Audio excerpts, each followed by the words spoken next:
पूज्य स्वामी राम सुखदास जी साधकों के प्रति अमूल्य उपदेश देते हुए कहते हैं, प्रायः साधकों की यह धारणा रहती है कि करने से ही सब कुछ होता है, इसलिए शुभ कर्म करने चाहिए। यह धारणा बड़ी अच्छी है, पर कर्म कर्ता के अधीन होते हैं, अतः कर्ता जैसा होता है उसके द्वारा कर्म भी वैसे ही होते हैं।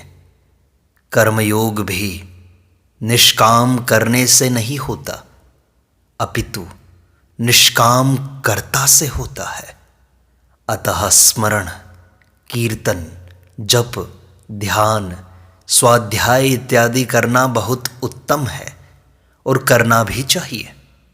परंतु जप, ध्यान आदि कर्म एक तो स्वतः होते हैं और एक करने पड़ते हैं।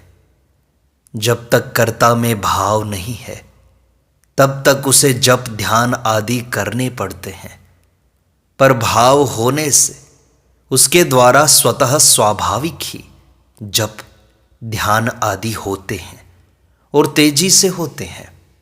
कर्ता में भाव कैसे आए, इस पर विचार करते हैं। जहां हम मैं हूं इस प्रकार अपने आप को मानते हैं, वहीं यह मान लें कि मैं भगवान का हूं। इस प्रकार जब मैंपन में अटल भाव हो जाएगा तब निरंतर स्वतः भगवान का भजन होगा।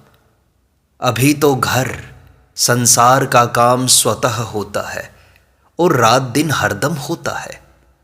जैसे नौकरी व्यापार करते हैं तो समय पर जाते हैं और समय पर आते हैं, वैसे ही जप, ध्यान आदि भी समय पर करते हैं। तात्पर्य यह है कि जप, ध्यान आदि कर्म समय की सीमा में बंधे रहते हैं। यदि हमारा भाव हो जाए कि मैं भगवान का हूं और भगवान मेरे हैं, तो घर के काम की तरह रात दिन हरदम भगवान का भजन होगा। भजन के बिना रह नहीं सकेंगे और घर संसार का काम नौकरी की तरह होगा।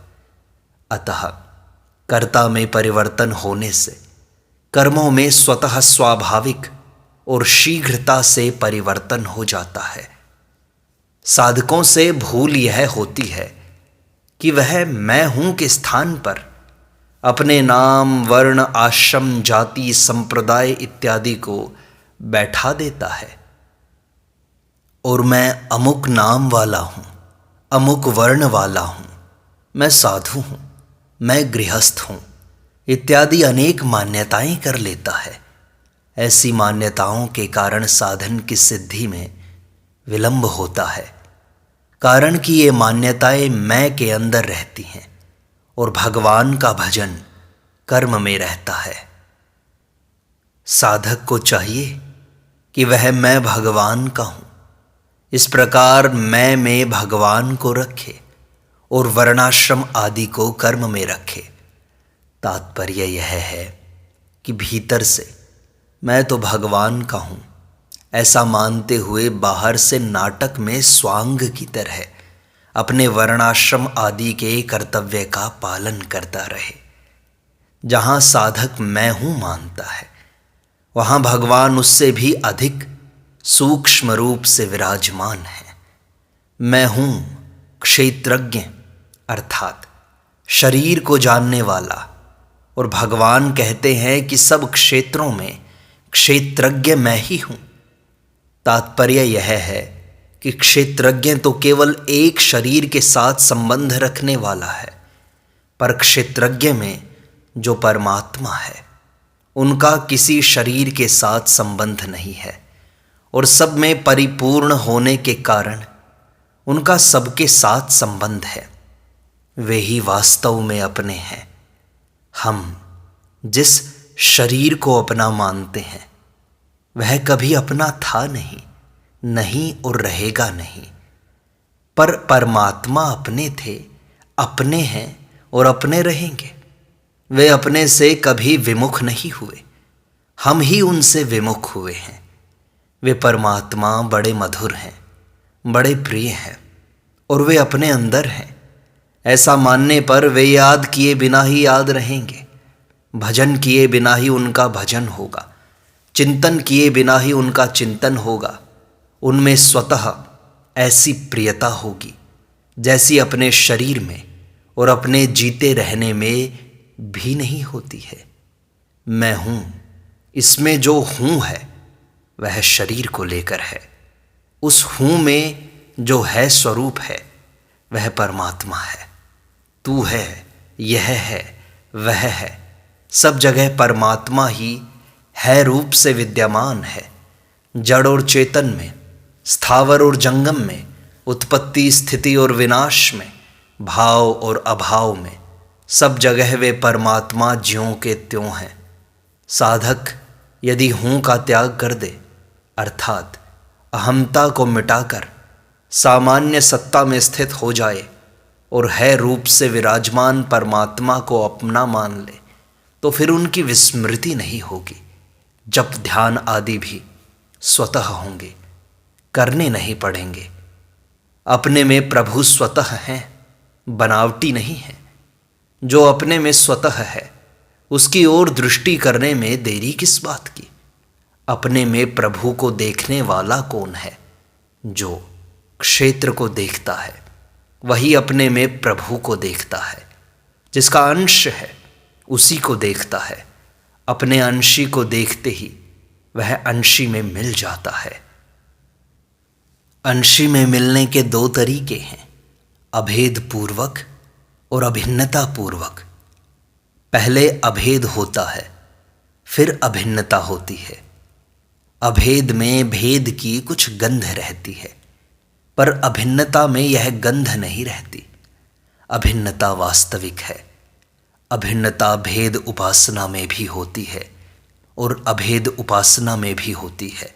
भेद में अभिन्नता ऐसे होती है कि जैसे कहीं का लड़का और कहीं की लड़की गृहस्थ में आकर एक हो जाते हैं, तो भिन्न भिन्न होने पर भी उनमें अभिन्नता हो जाती है। इसी प्रकार दो मित्रों में भी अभिन्नता होती है। भिन्न भिन्न होते हुए भी अभिन्न हो जाना ज्ञान है और अभिन्न होते हुए भी भिन्न भिन्न हो जाना भक्ति है। स्वयं परमात्मा से अभिन्न है, परंतु संसार और शरीर से संबंध मानने के कारण परमात्मा से भिन्नता प्राप्त होती है। अतः संसार और शरीर से विमुख हो जाएं कि यह मैं नहीं और मेरा नहीं और मैं प्रभु का हूँ, प्रभु मेरे हैं। इस प्रकार परमात्मा के सम्मुख हो जाएं। सम्मुख होते ही उनसे अभिन्नता हो जाती है। अभिन्नता के बाद फिर बड़ा विचित्र आनंद है। वह अद्वैत से भी सुंदर है। भक्त्यर्थम कल्पितम द्वैतम अद्वैतादपि सुंदरम। वहाँ केवल आनंद ही आनंद है, मस्ती ही मस्ती है। उसे प्राप्त करना चाहें तो अभी कर सकते हैं। प्राप्त क्या करना है? वह तो प्राप्त ही है। केवल दृष्टि उधर करनी है। इतनी सीधी सरल और श्रेष्ठ बात और कोई नहीं है। गीता में श्री भगवान कहते हैं, भक्त्या माम अभिजानाति यावान यश्चास्मि तत्वतः ततो माम तत्वतो ज्ञात्वा विशते तदनंतरम। पराभक्ति के द्वारा वह मुझ परमात्मा को मैं जो हूँ और जितना हूँ ठीक वैसा का वैसा तत्व से जान लेता है, तथा उस भक्ति से मुझे तत्व से जानकर तत्काल ही मुझ में प्रविष्ट हो जाता है। विशते तदनंतरम। पदों का यह अभिप्राय है कि भगवान को तत्व से जानने अर्थात उनका अनुभव होने के बाद फिर उनसे अभिन्न होने में एक क्षण का भी अंतर नहीं पड़ता। शरीर संसार से माना हुआ संबंध छूटते ही ज्यों के त्यों विद्यमान परमात्मा का अनुभव हो जाता है। उनका अनुभव होते ही तत्काल भिन्नता मिट जाती है। वास्तव में भिन्नता है ही नहीं, तभी वह मिटती है। यदि वास्तव में भिन्नता होती तो उस सत्य का अभाव कैसे होता? संसार में जो आकर्षण या प्रियता है वह आसक्ति कहलाती है। वही आकर्षण भगवान में हो जाए तो उसे भक्ति या प्रेम कहते हैं। धन में, भोगों में, परिवार आदि में जो हमारा खिंचाव है वह खिंचाव भगवान की तरफ होते ही भक्ति हो जाती है।